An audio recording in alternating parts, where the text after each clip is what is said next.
A few days ago, there was a debate between Sean Carroll and William Lane Craig that I think is the greatest Craig debate I've ever seen. What I liked most about it was that Sean Carroll, who is a physicist, was actually knowledgeable enough to tell Craig that pretty much everything he says about physics is wrong. So this video is basically just going to show the highlights of that debate. These were all of my favorite parts. The whole thing is over 2 hours long, so this is a little bit of a TLDW. Craig, of course, starts with the Kalam argument, the first premise of which is everything which begins to exist has a cause. And Sean Carroll pointed out that the problem with this premise is that it is false. There's almost no explanation or justification given for this premise in Dr. Craig's presentation, but there's a bigger problem with it, which is that it is not even false. The real problem is that these are not the right vocabulary words to be using when we discuss fundamental physics and cosmology. This kind of Aristotelian analysis of causation was cutting-edge stuff 2,500 years ago. Today we know better. Our metaphysics must follow our physics. That's what the word metaphysics means. And modern physics, you open a quantum field theory textbook or a general relativity textbook, you will not find the words transcendent cause anywhere.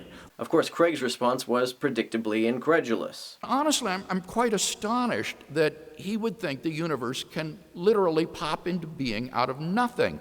And Carroll responds appropriately. He said he was astonished that I refused to accept the fact that things need causes to happen, to which I can only quote David Lewis, I do not know how to refute an incredulous stare.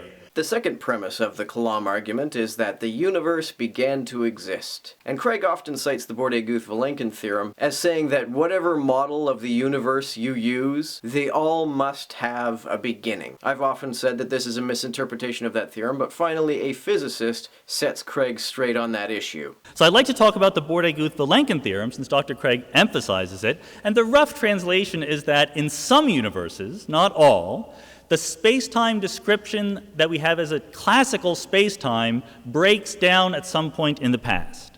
Where Dr. Craig says that the Bordet-Guth-Vilenkin theorem implies the universe had a beginning, that is false. That is not what it says. What it says is that our ability to describe the universe classically, that is to say not including the effects of quantum mechanics, gives out. Craig, of course, doesn't accept this, but what Carroll does later is fucking priceless. In case you don't trust me, I happen to have Alan Guth right here, one of the authors of the Bordet-Guth-Vilenkin theorem. Alan, what do you say? He says, I don't know whether the universe had a beginning. I suspect the universe didn't have a beginning. It's very likely eternal, but nobody knows. Now, how in the world can the author of the Bordet-Guth-Vilenkin theorem say the universe is probably eternal for the reasons I've already told you? The theorem is only about classical descriptions of the universe, not about the universe itself. Now this shows what an incredibly nice guy Sean Carroll is, because if I were in his shoes at that moment, I would have been like, tell me how my ass tastes, Craig. And Craig's response is equally priceless. That could be his predisposition or his hope or hunch or something of that sort. As is Sean Carroll's response to that.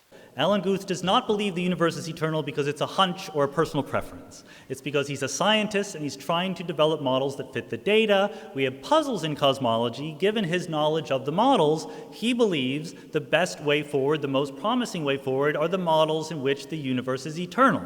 Elbow from the fucking sky. When Craig talks about the fine-tuning issue, he says that if you change even the slightest minute details about the constants of the universe, life cannot exist. Therefore, there must have been a designer which fine-tuned the universe for life. Sean Carroll rightly points out that if you change these details, it is true that life, as we know it, could not exist. But we have absolutely no grounds in which to assert that there couldn't be some variety of life, or some kind of intelligent observer that can exist in universes that has properties different from our own. It is certainly true that if you change the parameters of nature, our local conditions that we observe around us would change by a lot. I grant that quickly. I do not grant that therefore life could not exist. I will start granting that once someone tells me the conditions under which life can exist. What is the definition of life, for example? If it's just information processing, thinking, or something like that, there's a huge panoply of possibilities. They sound very science fiction-y,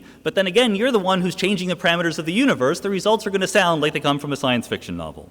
Sadly, we just don't know whether life could exist if the conditions of our universe were very different, because we only see the universe that we see. A common reply to the fine-tuning argument is the multiverse hypothesis. Craig likes to bring up the Boltzmann brain problem with the multiverse hypothesis. This basically is the idea that if there are so many other universes, that there are enough of them to outweigh the rarity of the fine-tuning of this universe, then there would have to be so many universes that the number of universes in which random quantum fluctuations produced whole brains spontaneously would be vastly more common than universes like this one. So it should be vastly more likely that we experience ourselves existing as one of these spontaneously generated brains, rather than finding ourselves existing in this universe. Sean Carroll points out that this is not necessarily the case. This is a significant misunderstanding of how the multiverse works. The multiverse doesn't say that everything that can possibly happen happens with equal probability. It says that there's a definite history of the multiverse and you can make predictions. Different multiverse models will have different ratios of ordinary observers to random observers. That's a good thing. That helps us distinguish between viable models of the multiverse and non-viable models. And there are plenty of viable models where the Boltzmann brain or random fluctuations do not dominate. This was probably the biggest ass-kicking that I've ever seen William Lane Craig get, so I'll put a link to the full debate in the description. Check it out. I think this is the definitive William Lane Craig smackdown. I think after this, if he keeps trying to use cosmology or physics to justify theism, it will be nothing but embarrassing.